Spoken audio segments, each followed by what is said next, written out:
por dejar un mejor país para las próximas generaciones. Al menos yo le digo, yo ya viví, pero no quiero que mis descendientes vivan lo que yo he vivido. Todos los adultos que estamos aquí, los ya adultos mayores, queremos que nuestros descendientes vivan mejor que nosotros, en mejores condiciones. Y como dice nuestro futuro presidente, el pisto alcanza cuando no se roba. En 3 años, miren todo lo que se ha hecho. Por supuesto, la prensa no lo va a decir. Si no veamos el ejemplo de las fiestas agostinas que acaban de pasar. ¿Quién supo que hubieron fiestas agostinas?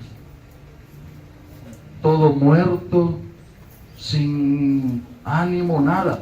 El año pasado, que las llevó adelante nuestro futuro presidente, ¿quién no disfrutó de las fiestas agostinas? Y de una manera sana, no como lo que fueron a hacer a la Juan Pablo II, un solo bacanal. El pueblo ya está harto de eso, perdonen que se lo diga así, pero ya está harto de decir, aquí hay cerveza para todos. Si eso, miren, ¿a qué nos llevan las bebidas embriagantes ya en este país? ¿A quiénes estamos haciendo ricos con ese consumo? A los mismos de siempre.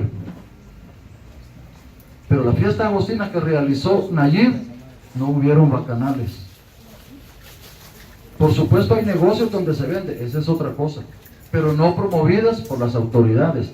Y las autoridades actuales son lo que están haciendo, promoviendo el consumo de bebidas alcohólicas. Ya no, este pueblo ya cambió. Por eso es que nosotros luchamos por traer a Dagoberto a este lugar, para que nos exponga la realidad que estamos viviendo y nosotros poder intercambiar palabras con él. Así es que de nuevo un aplauso para Dagoberto Gutiérrez. Y por favor, Dagoberto, bienvenido. Gracias. Es el tema de las ideas, es subyugante. Porque nosotros somos el único animal que produce ideas. Todos los otros animales tienen inteligencia. Y nosotros también. Pero nosotros somos el único animal que trabaja con la razón. Es decir, con la capacidad para enjuiciar críticamente a la realidad. Ninguno de los otros puede hacer eso. El razonamiento es cosa de nosotros. Lo que nos diferencia con ellos no es la inteligencia, porque ellos también lo son. Si no, no sobreviven, sino la razón. Por eso en la escuela los profesores le decían a uno, razonar lo que han leído. Ese ejercicio de abordar críticamente a la realidad. Eso es la razón. A partir de la razón es que nosotros nos conectamos con la realidad. Y uno se pregunta, ¿y qué es la realidad? Esta no es una pregunta sencilla. ¿Qué es la realidad? Este sillón, que lo puedo tocar, ¿es la realidad? No. Este reloj, que también lo puedo tocar, lo puedo ver, lo puedo oír, tampoco es la realidad. Ese es un concepto fundante. Y cuando uno trabaja para transformar una realidad, debe tener una idea del concepto. Porque ocurre que realidad es todo lo que se resiste. Mira qué problema. Porque esto no nos dice mucho, pero nos sitúa en el camino para descifrar el concepto. Realidad es todo lo que se resiste. Y uno se pregunta, ¿y a qué se resiste? Realidad es lo que se resiste a tus ideas, y a tu pensamiento. Esto quiere decir que las cosas no son como uno las quiere, tampoco son como a uno le gustan, mucho menos como uno necesita. Es decir, la realidad se resiste a las ideas que vos tenés de ella.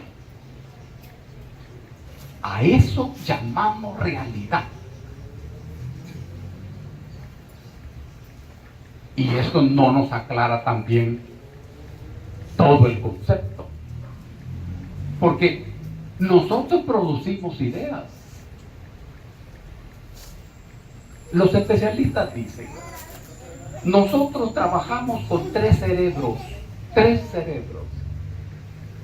cerebro reptílico, el cerebro límbico y el neocórtex.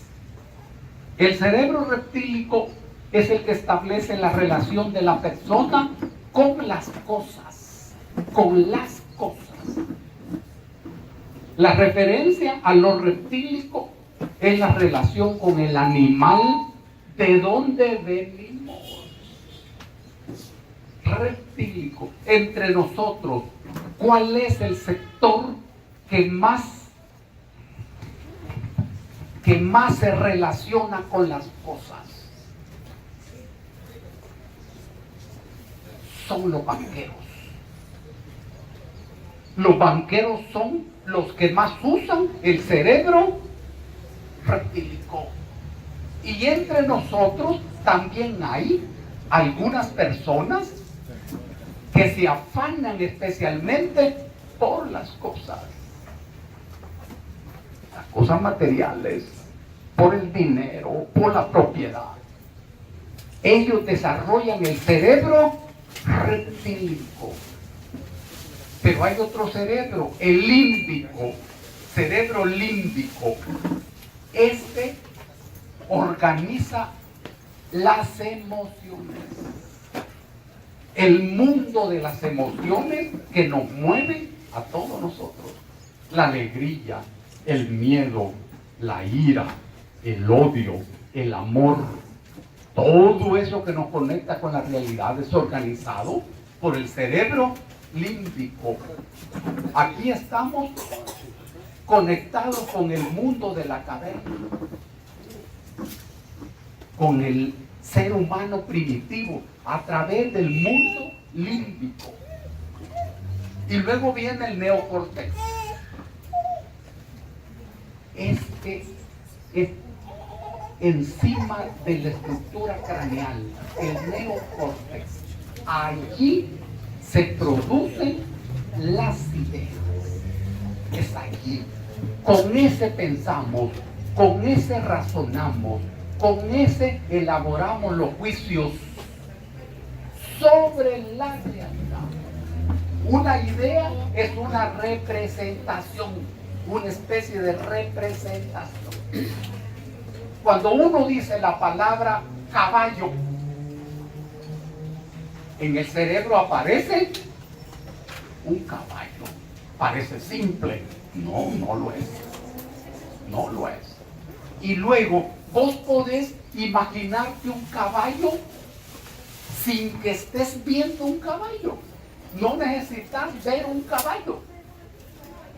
Porque tenés en tu cerebro la idea del caballo, que es una representación. Este es un ejercicio fundamental. Entonces, todo eso lo usamos nosotros para abordar la realidad. Realidad es todo lo que se resiste. Aquí hay una frase aparentemente inocente. Ustedes la han oído, que dice así: las cosas son como son. Y cuando uno dice eso, se siente inteligente. Es inteligente. Las cosas son como son. No, no es cierto. Si vos aceptás que las cosas son como son, estás aceptando que las cosas no pueden cambiar. Porque las cosas son sencillamente como son. Aquí hay una trampa teórica bien peligrosa para nosotros. Por muy inteligente que uno se siente cuando dice así, porque las cosas son como son y como pudieran ser. Esta última parte te cambia todo. Las cosas son como son y como pudieran ser. Es decir, allá aparece el trabajo subversivo de los seres humanos. Nosotros somos el único animal subversivo. La subversión consiste precisamente en la transformación de la realidad en tu beneficio. En tu beneficio. Esa es la subversión. Los otros animales no subvierten la realidad, no. Una manada de elefantes destruye un bosque de acacias, que es una planta de la que ellos se alimentan, en media mañana. Pero no están transformando nada. Nosotros sí. Transformamos la realidad. Entonces, realidad es el escenario donde el ser humano lucha por subvertir esa realidad. Aquí termina la definición de la realidad. Realidad es el escenario donde el ser humano lucha por transformarla. Siempre que hablamos de realidad, hemos de pensar en el ser humano, luchando por darle vuelta a la realidad. Y aquí radica la lucha política. Porque hay un sector que lucha por transformar la realidad y otro sector que lucha porque no cambie. Claro. Los que luchamos por cambiar, eso es lo que se llama pueblo. Ese es el pueblo. Y una cosa es el pueblo y otra cosa es la gente. Ustedes han oído estas dos palabras. Uno dice la gente. Por ejemplo, ¿quiénes están en nuevas ideas hoy? Y uno dice la gente. La gente. Porque la gente son los seres humanos de carne y hueso. Los que sufren, los que no tienen trabajo, los que tienen trabajo salvaje y no tienen salario digno, los que no tienen escuelas dignas, los que no tienen hospitales dignos. La gente es aquella que no vale nada para la oligarquía, ni para la burguesía, ni para el aparato del Estado. Esa es la gente.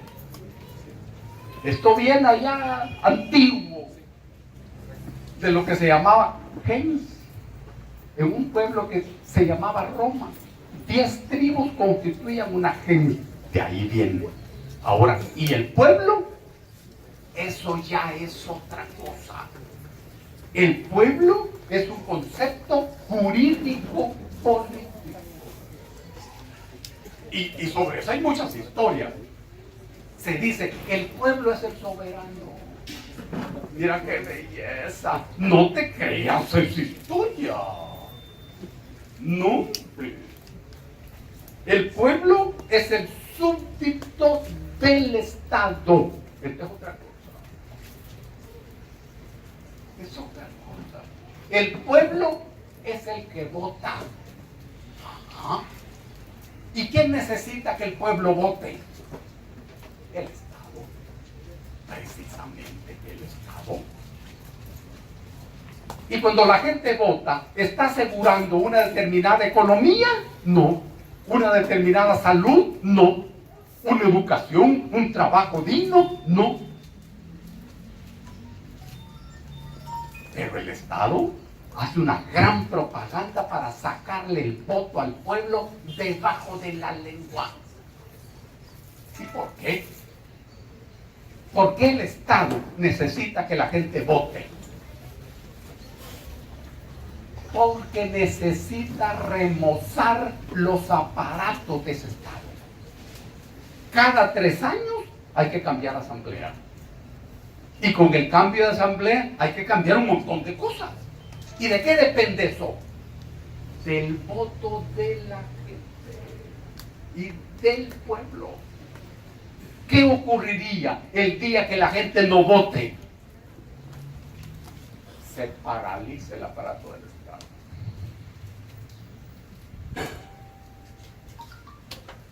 ¿Cuándo el pueblo tiene más poder? ¿Cuando vota o cuando no vota? Mira qué tema. Mira qué tema. El pueblo tiene en sus manos el poder para paralizar el aparato del Estado. No siempre, ni en todas las circunstancias, el pueblo ha de votar. No. Es que el voto es un instrumento político. Instrumento político táctico en manos del pueblo. Esto quiere decir, lo táctico quiere decir que hoy lo uso, mañana no. Y mañana lo vuelvo a usar. Depende de las condiciones concretas, políticas concretas. Esa es mi arma. Entre otras, esa es mi arma. Por eso es que en la Constitución ustedes se dan cuenta que el voto es presentado como un derecho tuyo y como un deber. Como un derecho. Y por eso antes la Guardia Nacional, cuando paraba a los campesinos en el camino, les pedía la cédula para ver si habían votado. Y los que no habían votado eran declarados comunistas y los mataban. Es por eso, justamente por eso. Entonces, el voto como instrumento político. Y vos determinás libremente cómo usarlo, votando o no votando. Ahí hay toda una construcción política fina. Ahora bien, nosotros entendemos que la realidad es el escenario donde nosotros luchamos por cambiarla en beneficio de nosotros, en beneficio de nosotros. En ese afán hacemos historia. Esa es la historia. Es la realidad que hacemos nosotros. La historia la hacemos los pueblos. Pero no hacemos las circunstancias dentro de las cuales hacemos esa historia. La historia, si vos querés, es un viaje al pasado en busca de la verdad. Pero la historia siempre está de cara al presente y al futuro. Esto de presente, pasado y futuro es algo que se mueve en nuestras cabezas. Y uno se pregunta, ¿y qué es lo más importante? ¿El pasado, el presente o el futuro? ¿A dónde me juego yo la vida? ¿Y de qué depende todo lo demás? Es el presente. Por favor, no lo olviden, es el presente. En el presente está el conflicto, que es la parte decisiva. Y en el presente yo lucho adentro del conflicto. Nadie lucha fuera del conflicto. El toque mágico de la realidad se llama conflicto. Y toda persona tiene adentro de sí un conflicto. Es el conflicto entre la vida y la muerte. Ese es un conflicto primordial. Uno no sabe cuándo uno se enteró que se va a morir. Un gran rollo. Bueno, y entonces, ¿y si me voy a morir? ¿Para qué tanto afán? Levantándome temprano, estudiando todos los días, copiando en los exámenes para pasar. ¿Y si me voy a morir? ¿Y para qué tanto? El problema problema es que la vida en sí no tiene sentido. Cada persona le da sentido a la vida, a su vida. Mira qué rollo, mira qué rollo. Y la historia la hacemos todos, pero adentro de circunstancias que no dependen de nosotros, sino circunstancias que vienen del pasado. El pasado. ¿Y a dónde está la vida de todos nosotros? En el pasado. El pasado está lleno de vida. No es casual que una entretención de los seres humanos sea recordarse, hacer memoria, viajar al pasado, porque en el pasado está tu vida y la vida de todos. Bien, ¿y qué hay en el futuro? Nada. Nada. Ahí no hay nada.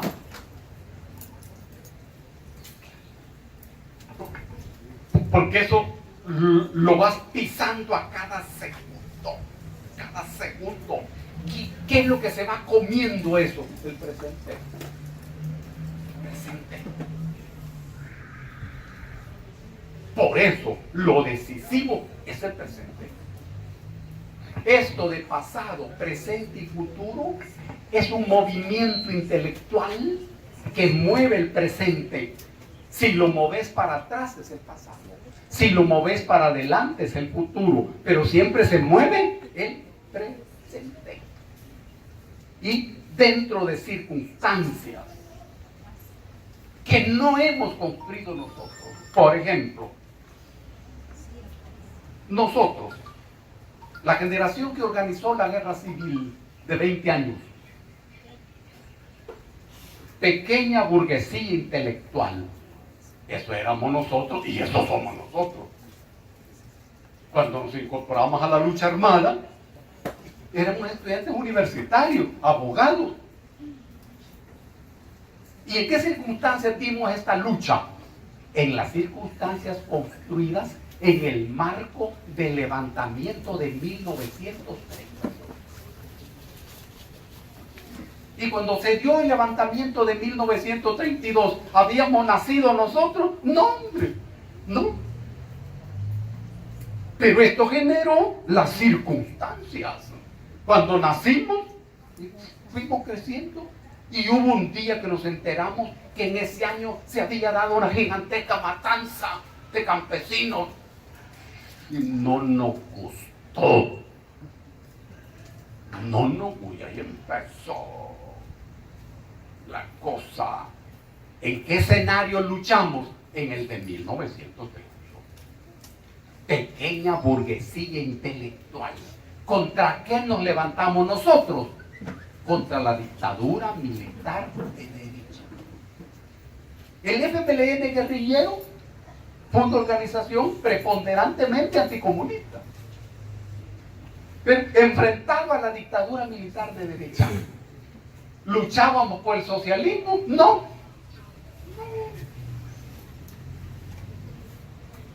Es que solo uno era partido comunista, éramos nosotros, sí, pero los otros no.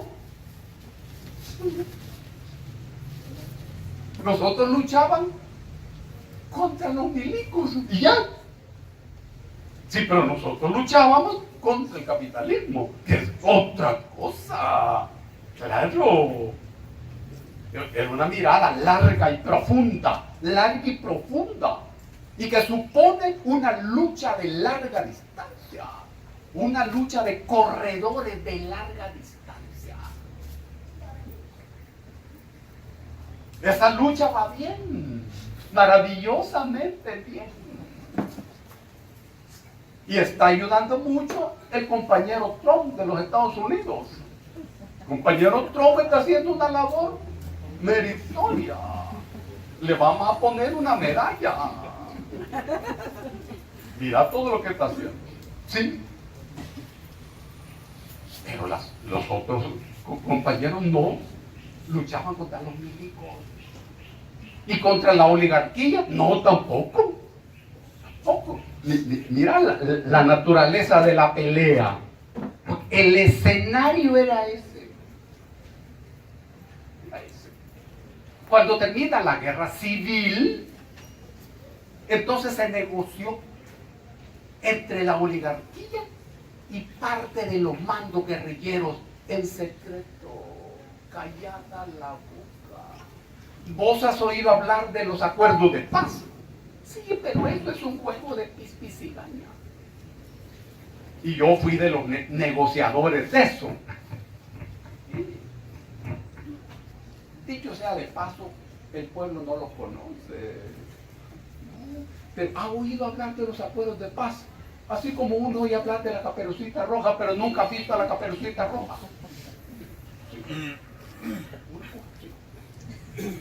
La clave de la coyuntura fue la negociación secreta entre la oligarquía y parte de los bancos guerrilleros. La gente no sabe eso. Se negociaron tres cosas: renuncia a la posguerra, renuncia al poder y renuncia a la política. Mira qué temas. Renuncia a la política. La política es como comerse una tortilla tostada con queso seco. Es una cosa cotidiana. Es la relación de la persona con su comunidad, de la persona con la sociedad. Esa es una relación política. Allá antes, en un lugar que le llamaban Atenas, a los que no hacían política se les condenaba a muerte. La gente tenía la obligación de hacer política, y si vos no hacías política, te mataban. Porque, ¿y qué era la política? Era la participación de cada persona en la defensa de Atenas, en la solución de los problemas de Atenas. La basura, las inundaciones, las plagas, los ataques de los enemigos, todo el mundo debía participar, y esa era la política. Y esa es la política que nosotros reivindicamos hoy. La política no es andar detrás de un candidato, no, o detrás de un partido político, no, peor. No, la política es esa. La política es justamente esa. Entonces, de lo que se trata es de aprender a hacer esa política, de incorporarse a la lucha política. Ahora bien, cuando se renuncia a la política, se dijo: la única política que el pueblo debe hacer es ir a votar. Claro, mira qué trampa. Y se disolvieron todas las organizaciones. La guerra civil fue una guerra de organizaciones sociales, de movimientos sociales. Se acabó todo. Se renunció al poder y se le dijo a la oligarquía: tranquila, ustedes están en el poder. Nadie ni nada amenaza ese poder. Nosotros vamos al gobierno, pero el gobierno es una cosa diferente al poder. Muy diferente. El gobierno, junto con Arena, en alianza con Arena. Y luego se renunció a la posguerra. La posguerra es el periodo histórico que sigue después de una guerra. Ninguna guerra termina con la paz. No, hombre, es una ofensa intelectual, hombre, habráse visto. Peor una guerra como la salvadoreña de 20 años, sangrienta, inclemente, pavorosa. Y esa guerra termina con la paz. No, mira, estoy, si tenemos paz. Pero en ese momento se dijo: entuturutemos a la gente. Y lograron entuturutar a la gente con la idea de la paz.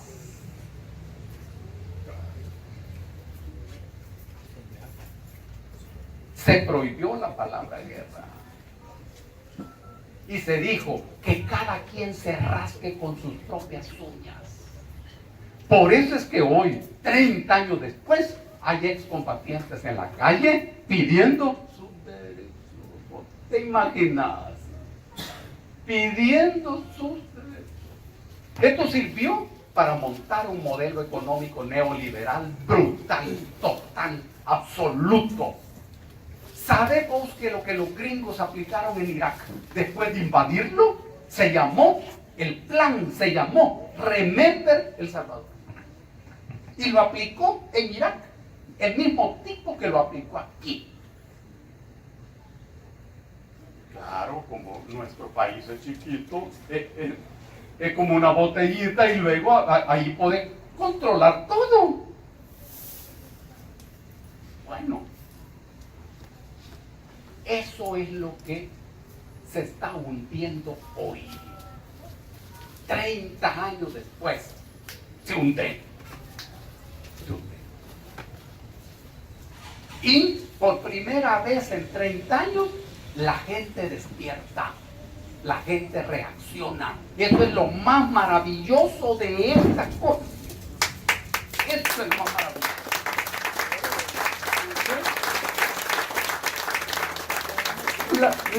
La gente abre los ojos. Eso parece simple. No, no lo es. Porque sobre los seres humanos siempre pesa una gigantesca coyunta ideológica que uno no mira. Uno no mira. Pero de repente uno de pobre está pensando como rico. Mira qué trágico. Qué trágico. Por eso es que hoy todo el mundo anda con celular. Todo el mundo anda con celular. Hasta con 2 o 3 días. ¿Y el celular nos comunica? No, hombre, no nos comunica. Nunca hemos estado tan incomunicados como hoy con el montón de celulares. Y en los celulares hoy te cuentan hasta chistes. Y entonces vos te estás riendo con tu celular. Mira qué terrible. Mira qué terrible. Y se juntan 3 hipotes en torno a una mesa y cada quien con su celular, ya no se miran a los ojos. Ya no hablan entre ellos. Claro. Y cuando no hay comunicación, la sociedad se debilita. El chiste, por ejemplo, es un producto social, que es parte de lo que se llama humor, el humor, donde el ser humano aprende a reírse de sí mismo, para no equivocarse y tomarse demasiado en serio. No, hombre, tiene una función social, el humor.